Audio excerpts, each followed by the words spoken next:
బోర్డులో ఉన్నటువంటి వేల కోట్ల రూపాయలను కార్పొరేట్ కంపెనీలకు అప్పచెప్పాలని చూస్తుందో దానికి వ్యతిరేకంగా పోరాటం చేస్తాం. ఆ కంపెనీకి ఏదైతే జీవో నెంబర్ 12ను ఇచ్చిందో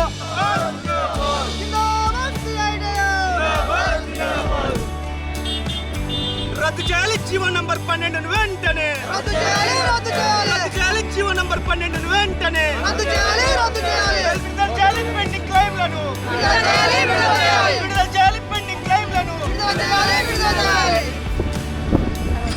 కార్మికుల ఐక్యత రద్దు చేయాలి. జీవో నంబర్ 12 వెంటనే రద్దు చేయాలి. జీవో నంబర్ 12 వెంటనే రచించాలి. కేంద్ర రాష్ట్ర వైఖరి. హాయ్, హలో, నమస్తే, వెల్కమ్ టు బలగం టీవీ. నేను మీ శ్రవంతి. సో రాజన్న సిరిసిల్ల జిల్లా పట్టణ కేంద్రంలో ఉన్నటువంటి కలెక్టర్ గారి కార్యాలయం ముందు భవన నిర్మాణ కార్మికులు సిఐటియు ఆధ్వర్యంలో అయితే ధర్నా నిర్వహిస్తున్నారు. ఆ సందర్భంగా మనమైతే ఇక్కడికైతే రావడం అయితే జరిగింది. సో మరి వారి సమస్యలు ఏంటి, వారి ఎందుకు ఈ రోజు ఇక్కడ ధర్నా చేస్తున్నారు, మరి వారి డిమాండ్లు ఏంటి అనేది మనం వారిని అడిగి తెలుసుకునే ప్రయత్నం అయితే చేద్దాం. మీరేంటమ్మా? లలిత. ఎక్కడంటే ఇక్కడ సిరిసిల్ల లోకలేనా? సిరిసిల్ల. అసలు ఏంటి మీ సమస్యలు ఏంటి? మాకు అడ్డ మీద కూలి పనికి వెళ్తాము, వస్తాము. అక్కడ అన్నం తిననీకి ఎప్పుడన్నా కూర్చొని పని దొరకనప్పుడు లేట్ అయింది అనుకో, కూర్చొని అన్నం తిందామంటే కూర్చొనికి వసతి లేదు. ఒంటెలుగు అట్లా పోదామంటే మూత్రశాలలు లేవు. ఎక్కువసేపు కూర్చోవడానికి, నిలబడడానికి, పోంగా రాంగా దారిలోనే నిలబడి దారిని మీదకి వెళ్ళే పనికి పోయేది ఉంటుంది. కానీ మాకు ఎక్కడన్నా సైడ్కు నిలబడదామన్నా కానీ మాకు సైడ్కు నిలబడేంత పరిస్థితి అక్కడ లేదు. రోడ్ల మీదకి వెళ్ళాలా, రోడ్ల మీదకి వెళ్ళే నడవాలా. ఒకవేళ మేము ఎటన్నా పోవాలి అనుకుంటే ఆడోళ్ళం మొగలతో చెప్పలేము కదా, చెప్పలేకపోతున్నాం. మాకు అక్కడ మూత్రశాలలు ఏర్పాటు చేయాలి ఖచ్చితంగా.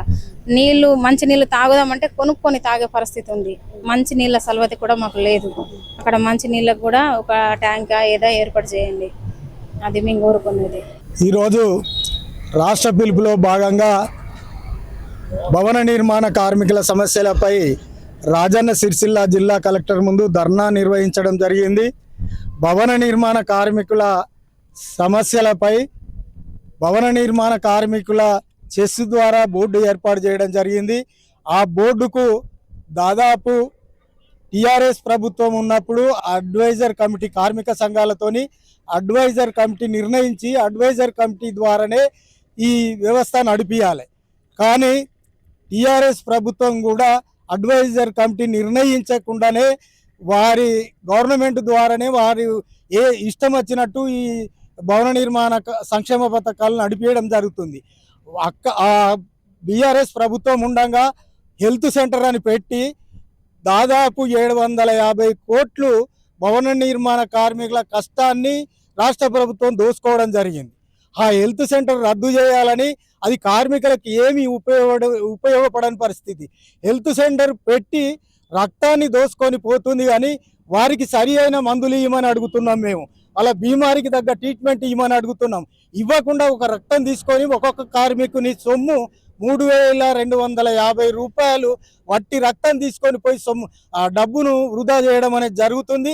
అటువంటిది రద్దు చేయాలని ఎన్నోసార్లు మేము వినతి పత్రాలు ఇచ్చినా టీఆర్ఎస్ ప్రభుత్వం పట్టించుకోలేదు. ఈ కాంగ్రెస్ ప్రభుత్వం మేము వస్తే హెల్త్ సెంటర్ను రద్దు చేస్తామని చెప్పడం జరిగింది. అయినా హెల్త్ సెంటర్ను రద్దు చేయడం లేదు. ఏడాదికి ఒకసారి తిరిగి మళ్ళీ ఇంటింటికి తిరిగి ఆ హెల్త్ సెంటరు రక్తం తీసుకోవడం జరుగుతుంది. ఆ రక్తము ఒకల టెస్టు ఒకలకు రాగా షుగర్ లేని వాళ్ళకు షుగర్ వచ్చుడు, క్యాన్సర్ లేని వాళ్ళకు క్యాన్సర్ వచ్చే రిపోర్ట్లు ఇవ్వడం వలన కార్మికులు ఆందోళన పరిస్థితులు ఉన్నారు. అట్లాగే ఈ రాష్ట్రంలో మొత్తం 54,000 క్లైములు పెండింగ్లు ఉన్నాయి. దాదాపు 5 సంవత్సరాల నుంచి 4 సంవత్సరాల నుంచి మొత్తం పెండింగ్లు ఉన్నాయి.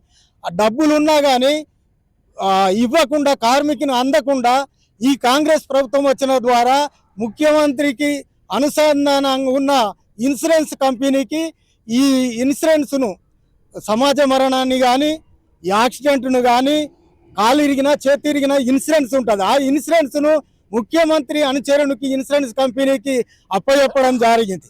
ఆ ఇన్సూరెన్స్ కంపెనీకి అప్పచెప్పకుండా ప్రభుత్వం ద్వారానే నడిపించాలనేది మా డిమాండ్. ఎన్నోసార్లు చెప్పినా పట్టించుకునే పాపాన లేదు. ఆ ఇన్సూరెన్స్ కంపెనీకి అప్పచెప్పిన తర్వాత మొత్తం క్లైములన్నీ పెండింగ్లు ఉన్నాయి. ఒక్క అక్షరం తప్పున్నా ఆ ప్రైవేట్ కంపెనీడు కార్మికునికి అందే ఇన్సూరెన్స్ను అందని పరిస్థితిలో చేయడం అనేది జరుగుతుంది. దాదాపు 54 లక్షల క్లైములు పెండింగులు ఉన్నాయి. కాబట్టి మేము ఒకటే ఈ కాంగ్రెస్ ప్రభుత్వాన్ని కోరేది, హెల్త్ సెంటర్ రద్దు చేయాలి, ఈ ప్రైవేట్ ఇన్సూరెన్స్ కంపెనీకి ఇచ్చిన దాన్ని రద్దు చేయాలి, జీవ పన్నెండును రద్దు చేయాలి, కార్మికులందరికీ హెల్త్ కార్డులు ఇవ్వాలి. ఇక్కడ ఈఎస్ఐ హాస్పిటల్ సిరిసిల్లలో ఈఎస్ఐ హాస్పిటల్ ఇవ్వాలి. తదితర డిమాండ్లతో ఈరోజు మొత్తం 55 సంవత్సరాలు నిండిన కార్మికునికి 6,000 రూపాయలు పింఛన్ ఇవ్వాలి. ఎందుకంటే సిమెంటులో పనిచేస్తాడు కాబట్టి వారికి క్యాన్సర్ రావడానికి అవకాశం ఉంటుంది, కళ్ళు కానటువంటి పరిస్థితి ఉంటుంది, నోట్లకు సిమెంట్ పోతుంది కాబట్టి మొత్తం బీమార్లు పడతాడు. కాబట్టి వారికి 55 సంవత్సరాలు నిండిన కార్మికునికి 6,000 రూపాయలు ఇవ్వాలి.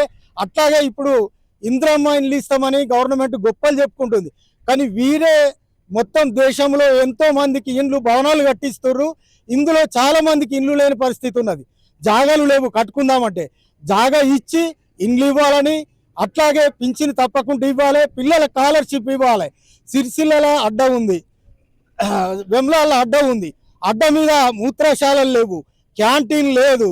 వీళ్ళకు ఈ వర్షం వస్తే ఎండకు వానకు తడిసే పరిస్థితి ఉన్నది. కాబట్టి ఇవన్నీ వసతులు ఏర్పాటు చేయాలి. లేని పక్షంలో రేపు భవిష్యత్తులో ఈ నెలలో పట్ల ఇవన్నీ చెయ్యకపోతే మేము మన రేవంత్ రెడ్డి ఇంటి ముట్టడి కూడా చేస్తామని ప్రభుత్వాన్ని హెచ్చరించడం జరుగుతుంది. ఈరోజు రాజన్న సిరిసిల్ల జిల్లా కలెక్టర్ కార్యాలయం నందు భవన నిర్మాణ కార్మికుల సంక్షేమ కొరకై రాష్ట్ర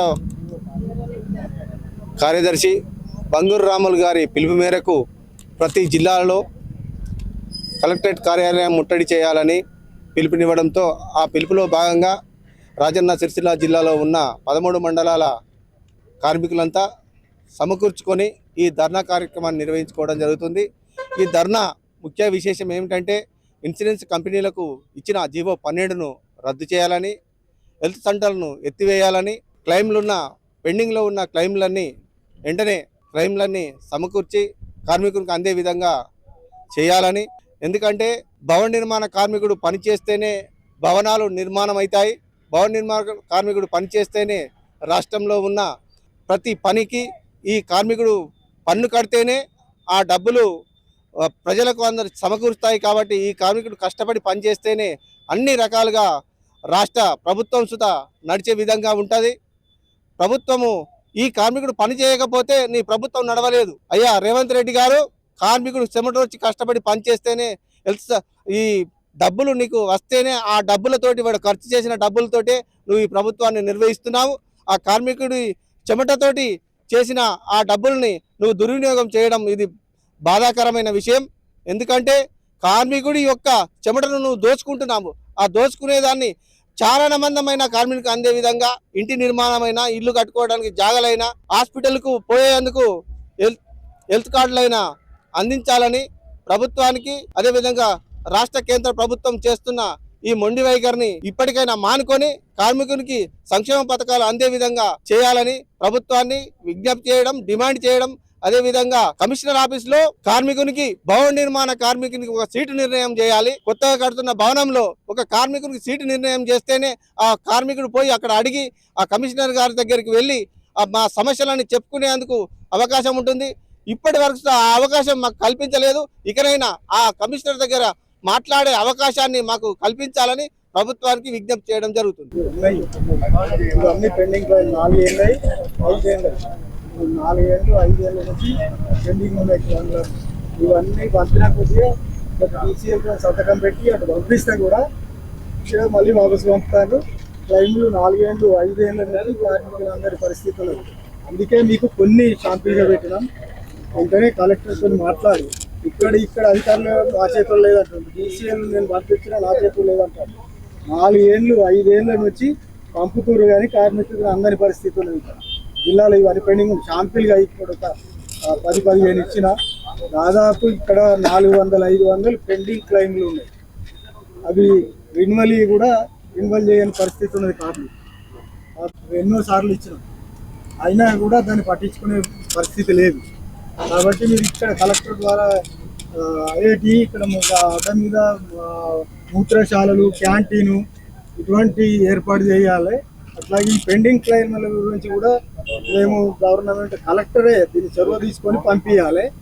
మేము పంపించకపోతే రేపు ఎల్లుండి కమిషనర్ దగ్గరికి పోవడం జరుగుతుంది. పెండింగ్ క్లెయిమ్ల గురించి మీరు ఇక్కడ లేబర్ ఆఫీసర్తో డీసీఎల్తో మాట్లాడతారా, ఏ ప్రయత్నం చేస్తారో. ఇప్పుడు 5 ఏళ్ళు ఇవి మీకు ఇచ్చినాయి, 5 ఏళ్ళ నుంచి అప్పుడే పెండింగ్ ఉన్నాయి.